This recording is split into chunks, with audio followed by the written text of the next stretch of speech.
Hi guys, I'm back again today with another reaction video, and we're continuing with the combat kit part 3. So before we do start, don't forget to subscribe if you haven't already. Click that bell button to get notified whenever I do upload a video. Anyways guys, let's check this out. So we're dealing with the harshest, the strongest of topics. There's so much.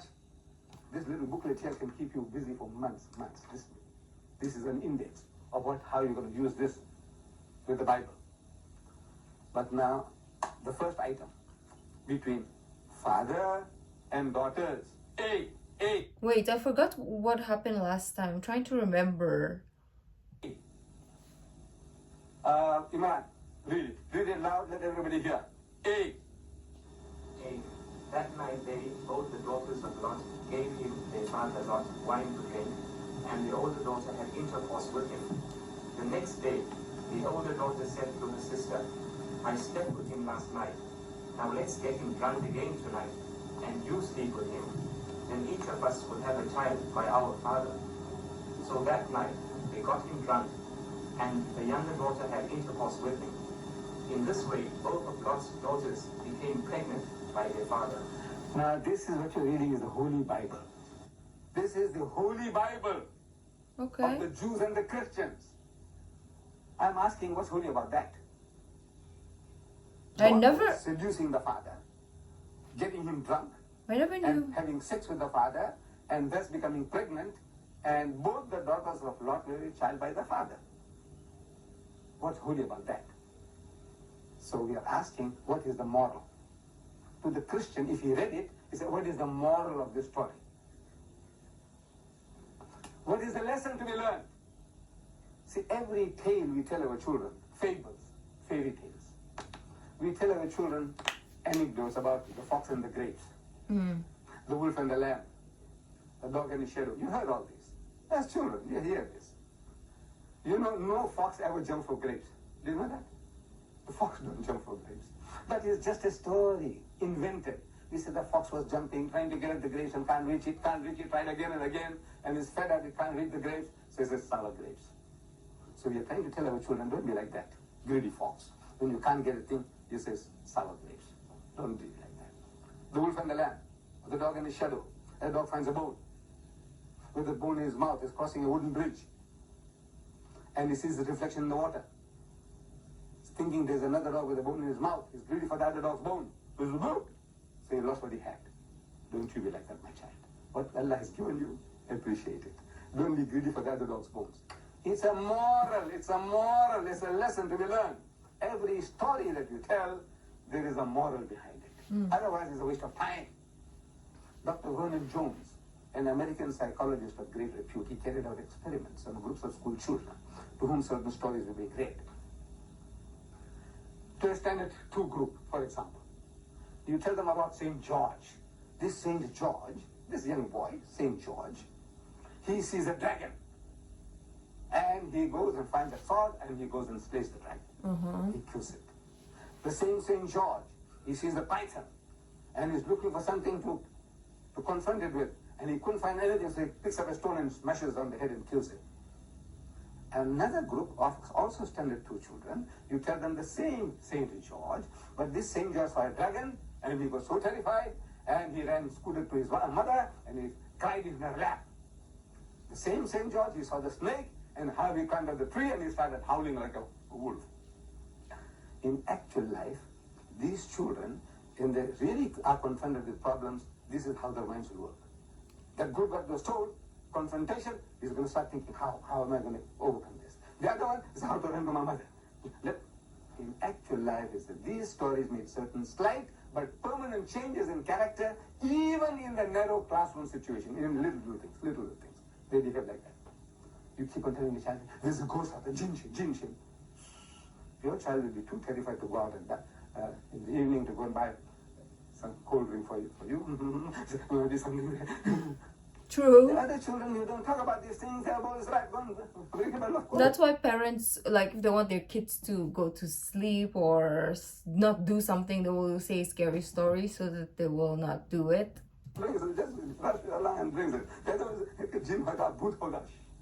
It depends upon how you program your children. So you program your children with this, must have certain slight but permanent changes in character. And we can see it's happening. It's happening, practical experience. Researchers are showing us that it's happening wholesale.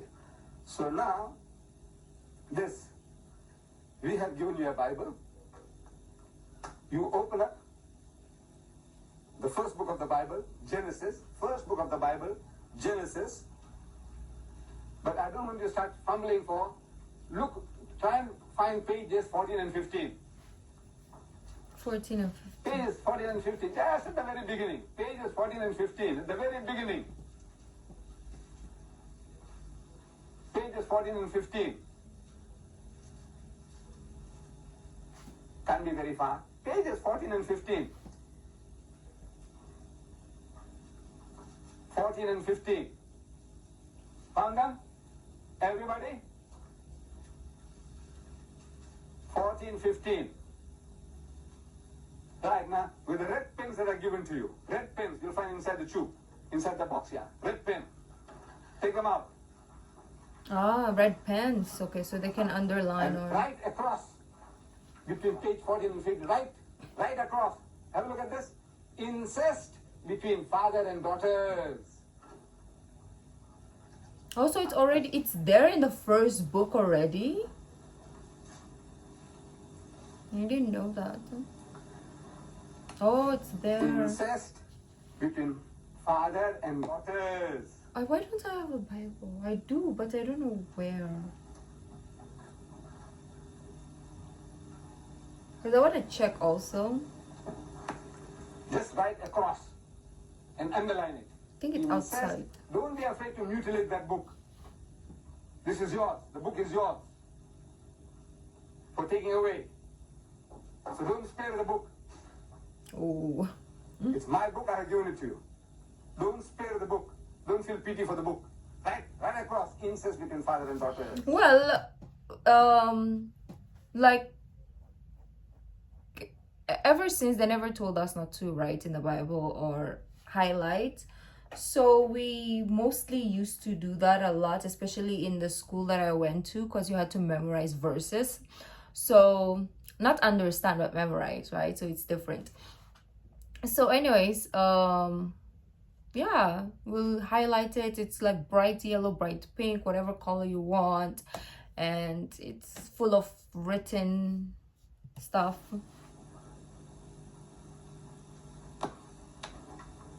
Having done that, I said, you see this booklet on page 13, you write there about what the young man read, about Lot and his two daughters, page 13, what he read. Write on the side, P14, where that reference is, about the incest between father and daughters. Write down P15, P15, here on the side here. P15. Right, P15 means page 15 in your Bible. Because everybody has got the same Bible, you can afford to put down these numbers. I'll check that later, actually. Genesis chapter 19, verse 30. You just say P15. Write it here. Here, on the side. That's right. Just P15, that's right. Here, write in your book. That's right. P15. Now, this booklet is an invaluable aid, support in your battle. And after you glance through it, you read it, you are likely to put it with the other books in your library. And it's apt to get lost. When the enemy comes to your door, he knocks at the door, you know to start saying, where is it? You start fumbling for it, and you might not find it. Or somebody comes along to the house and says, combat kit. That's a very, very, very strong topic, man. Combat kit, Bible thumpers, Christians like, Is it, can I borrow this, sister? Can you say no? Can you say no? Yes. So, can I borrow this? And I'll read it and give it back to him. Finish. It's gone. Now, when the enemy comes to your door, you have that licensed revolver you had, you give it to somebody else. It's a licensed revolver. Give it away. So what you do now, you have this book affixed in your Bible in the front, inside cover. You glue it. The glue is given to you. You glue the book like this. See how it's done?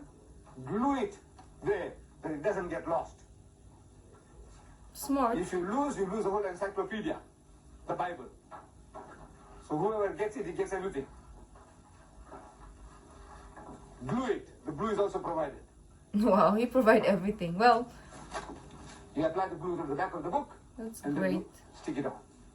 Apply the glue, yes, to the cover itself. I love how step by step we're doing this. We are, as if I'm there, right? They are doing this like, okay, take your book, glue it. Okay, open to this part, do this. Like, it's really a combat training, like step by step. Let me show you how it's done, and so that you can do it yourself when you're alone.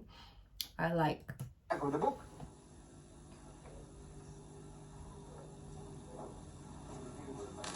Yeah, oh, Oh, he doesn't. he who goes a borrowing goes a sorry. He already borrowed it already. Somebody borrowed the Bible already. Don't spare the glue. Don't spare the glue. You know, use it liberally so it doesn't come off. Is that permanently fixed? Lose the book, lose the whole Bible.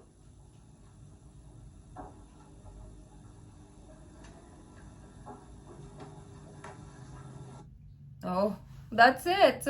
So we will continue with part 4 in the upcoming days. I'm not so sure how the schedule is gonna be this week, but we're gonna see. Well, thank you guys for joining. If you like this video, don't forget to give this video a thumbs up. Subscribe if you haven't already. I'll see you in the next video. Bye.